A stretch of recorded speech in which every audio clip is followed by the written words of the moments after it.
us along. This is Arrington-Bey. Now I'm going to be reading first the first three sections of the 1320, ratified November 18th, 1865, by 3/4 of the several states. Section 1.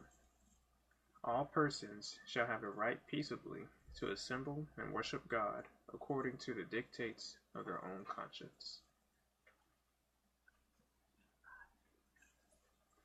Section 2. The use of the public press shall not be obstructed, but criminal publications made in one state against the lawful institutions of another state shall not be allowed. Section 3. The right of citizens to free and lawful speech in public assemblies shall not be denied. Access of citizens to the ballot box shall not be obstructed, either by civil or military power.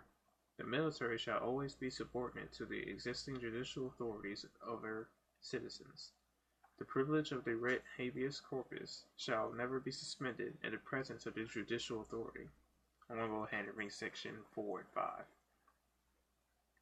The militia of a state of the United States shall not be employed to invade the lawful rights of the people of any of the several states, but the United States shall not be hereby deprived of the right and power to defend and protect its property and rights within the limits of any of the states. Section 5. Persons held to service or labor for life in any state under the laws thereof may be taken into any territory of the United States, south or north latitude 36 degrees 30. And the right to such service or labor shall not be impaired thereby, and the territorial legislature thereof shall have the exclusive right to make and shall make all needful rules and regulations for the protection of such right, and also for the protection of such persons. But Congress or any territorial legislature shall not have power to impair or abolish such right of service in said territory while the territorial condition without the consent of all the states south of said latitude which maintain such service. That was the first 5 sections of the 1320. Next, I'm going to be reading from our Moorish literature. A prophet makes a plea to the nation. Our divine and national movement stands for the specific grand principles of love, truth, peace, freedom, and justice. And I, the prophet, am applying to all loyal, faithful Moors, members, and the American citizens to help me in my great uplifting acts of uplifting fallen humanity among the Asiatic race and nation. For I have suffered much and severely in the past through misunderstanding, and what the movement was dedicated to. It is the great God Allah alone that guides the destiny of this divine and national movement. I know all true American citizens are identified by national descent names to answer and apply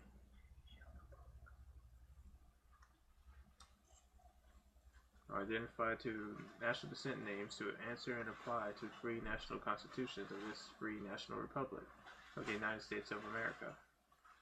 That's why I am calling on all true national citizens to help me morally and financially in my great work.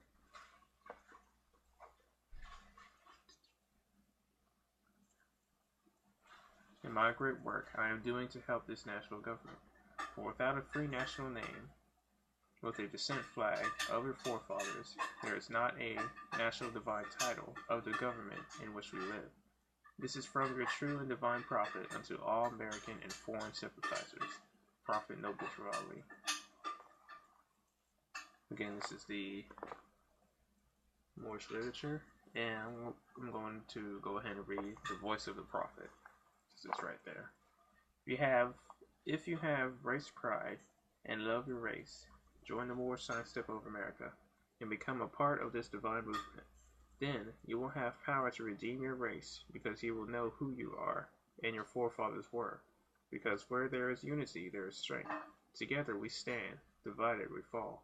Come, good people, because I, the prophet, sent to redeem this nation from mental slavery, which you have now, need every one of you who think that your condition can be better. This is a field open to strong men and women to uplift the nation and take your place in the affairs of men. If the Europeans and other nations are helping me, why not you? It is your problem. The Negro problem is being solved only as it can, and that is by the Moorish National Divine Movement. If you have a nation, you must have a free national name in order to be recognized by this nation as an American citizen. This is what was meant when it said, "Seek ye first the kingdom of heaven, and all these things will be added unto you." By the prophet. Alright, right there, I'm going to stop reading the Moorish literature, and I'm going to move on to my latest chapter from the Holy Quran. Let's see.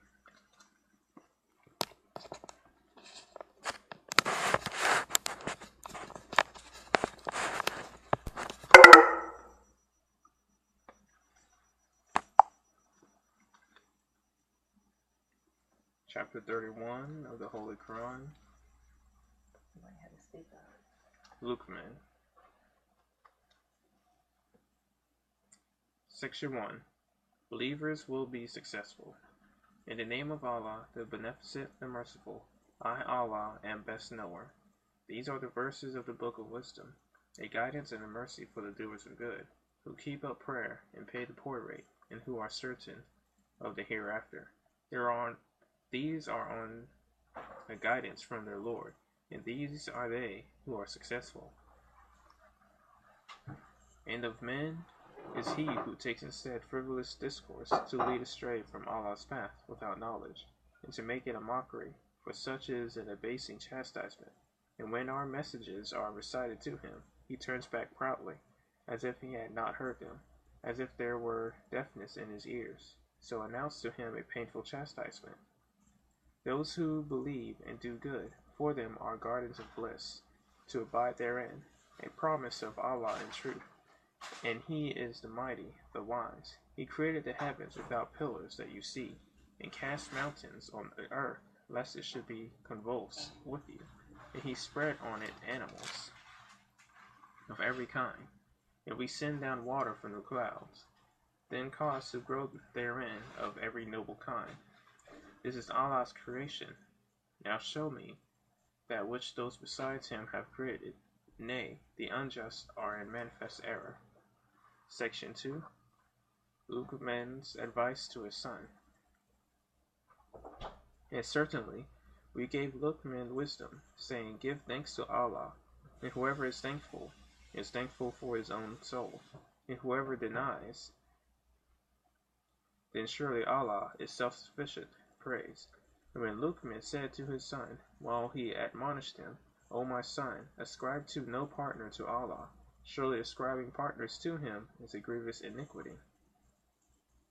And we have enjoined on man concerning his parents.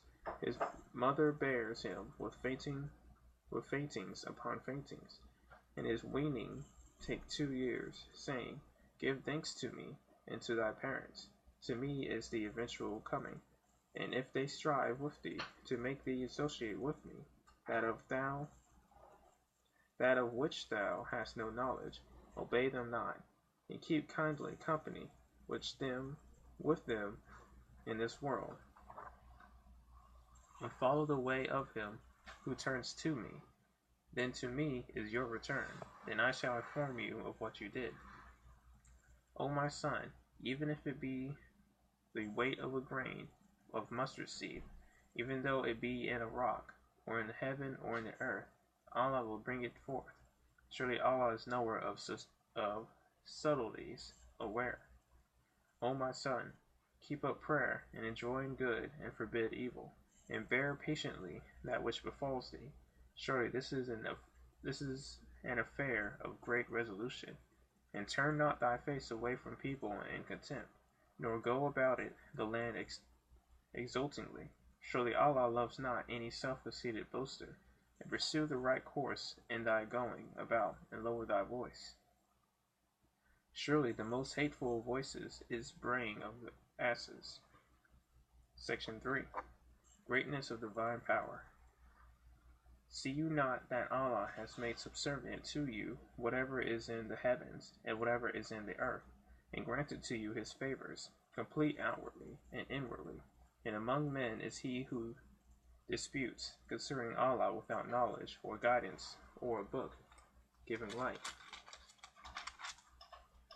And when it is said to them, follow that which Allah has revealed, they say, nay, we follow that wherein we found our fathers. What? Though the devil calls them to the chastisement of the burning fire, and whoever submits himself to Allah and does good to others, he indeed takes hold of the firmest handle, and Allah's is the end of affairs. And whoever disbelieves, let not his disbelief grieve thee. To us is their return. Then we shall inform them of what they did. Surely Allah is knower of what they did. Surely Allah is knower of what is in the breast. We give them to enjoy a little. Then we shall drive them to a severe chastisement. And if thou ask them who created the heavens and the earth, they will say, Allah. Say, praise be to Allah. Nay, most of them know not. To Allah belongs whatever is in the heavens and the earth. Surely Allah is the self-sufficient, the praise. And if all the trees in the earth were pens, and the sea with 7 more seas added to it were ink, the words of Allah would not be exhausted. Surely Allah is mighty, wise. Your creation or your raising is only like a single soul. Surely Allah is hearing, seeing. Seest thou not that Allah makes the night to enter into day, and he makes the day to enter into the night, and he has made the sun and the moon subservient to you. Each pursues its course till an appointed time, and that Allah is aware of what you do. This is because Allah is truth, and that which they call upon besides him is falsehood, and that Allah is the High, the Great. Section 4. The doom comes. Seest thou not that the ships glide on the sea by Allah's grace, that he may show you of his signs? Surely there are signs in this for every patient endurer, grateful one. And when a wave like awnings cover them, they call upon Allah, being sincere to him in obedience. But when he brings them safe to land, some of them follow the middle course, and none denies our signs, but every perfidious, ungrateful one. O people, keep your duty to your Lord, and dread the day when no father can avail his son in aught, nor the child will avail his father. Surely the promise of Allah is true. So let not this world's life deceive you, nor let the arch deceiver deceive you about Allah. Surely Allah is he with whom is the knowledge of the hour, and he sends down the rain, and he knows what is in the wombs, and no one knows what he will earn on the morrow, and no one knows in what land he will die. Surely Allah is knowing, aware. It's long. That was chapter 31, Lukeman. Next time I'll be reading chapter 30, the Romans.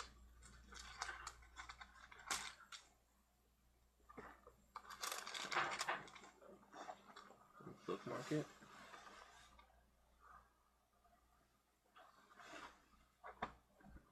Holy Quran.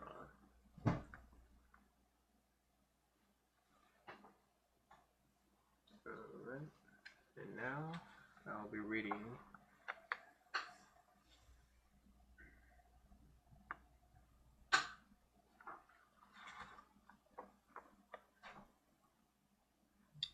Chapter 1, The Creation and Fall of Man,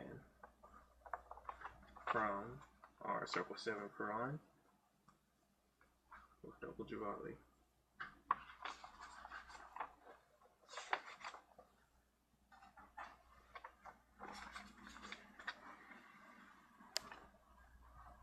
Time never was when man was not. If life of man at any time began, a time will come when it would end. The thoughts of Allah cannot be circumscribed. No finite mind can comprehend things infinite. All finite things are subject unto change. All finite things will cease to be because there is a time when they were not. The bodies and the souls of men are finite things, and they will change. Yeah, from the finite point of view, the time will come when they will be no more. But man himself is not the body, nor the soul. He is a spirit and a part of Allah. Creative fate gave to man a spirit man, or spirit man, a soul, that he might function on the plane of soul. Gave him a body of flesh, that he might function on the plane of things made manifest. Why did creative fate give to spirit man a soul, that he might function on the plane of soul? Why did creative fate give to soul a body of flesh, that he might function on the plane of things that are made manifest? Hear now, ye cherubim, ye seraphim, ye angels, and ye men. Hear now, O protoplasts, and earth, and plant, and beast. Hear now, ye creeping things of earth, ye fish that swim, ye birds that fly. Hear now, ye winds that blow, ye thunders, and ye lightnings of the sky. Hear now, ye spirits of the fire, of water, earth, and air. Hear now, O everything that is, or was, or evermore will be, for wisdom speaks from out the highest plane of spirit life. Man is a thought of Allah. All thoughts of Allah are infinite. They are not measured up by time, for the things that are concerned with time begin and end. The thoughts of Allah are the everlasting of the past unto the never-ending days to come, and so is man, the spirit man. But man, like every other thought of Allah, was but a seed that held within itself the potencies of Allah, just as the seed of any plant of earth holds deep within itself the attributes of every plant of that especial plant. So spirit man, as seed of Allah, held deep within himself the attributes of every part of Allah.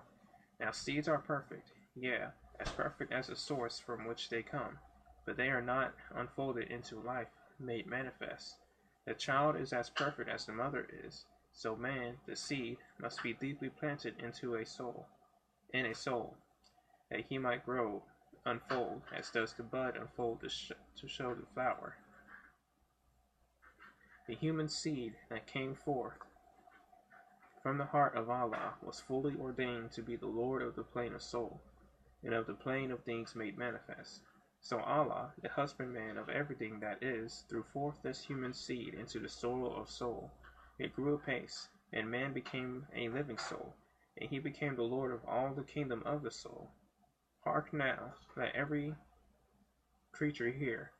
The plane of the soul is but the ether of the spirit plane, vibrating not so fast, and in the slower rhythm of this plane the essence of life are manifest, the perfumes and the odors, the true sensations, and the all of love manifest.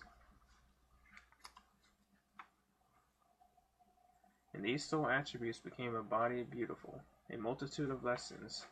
Man must learn upon the plane of soul, and here he tarries many ages until his lessons are all learned.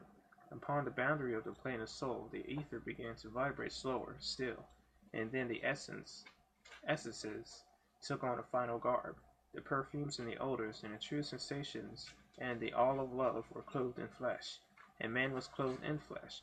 Perfected man must pass through all the ways of life, and so a carnal was full manifest, a nature that sprang forth from fleshy things. Without a foe, a soldier never knows his strength, and thought must be developed by the exercise of strength. And so then, carnal nature soon became a foe that man must fight, that he might be the strength of Allah made manifest. Let every living thing stand still and hear. Man is the Lord of the plane of manifest, of protoplast, of mineral, of plant, of beast, but he gave up his birthrights just to gratify his lower self. But man will regain his lost estate, his heritage, but he must do it in a conflict that cannot be told in words. Yeah, he must suffer trials and temptations manifold, but let him know that cherubim and seraphim that rule the stations of the sun and spirit of the mighty Allah who rule the solar stars are his protectors and his guide, and they will lead to victory. Man will be fully saved, redeemed, perfected by the things he suffers on the plane of flesh and on the plane of soul.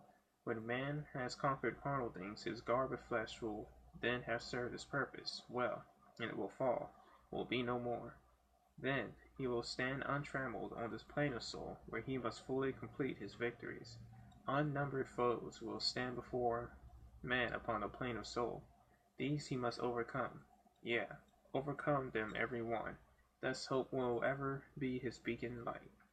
There is no failure for the human soul, for Allah is leading on, and victory is sure. Man cannot die. The spirit man is one with Allah, and while Allah lives, man cannot die. When man has conquered every foe upon the plane of soul, the seed will have fully opened out, will have unfolded in the holy breath. The garb of soul will yield, have served its purpose well, and man will need it nevermore, and it will pass and be no more, and man will then attain unto blessedness, a perfectness, and at one with Allah. Amen.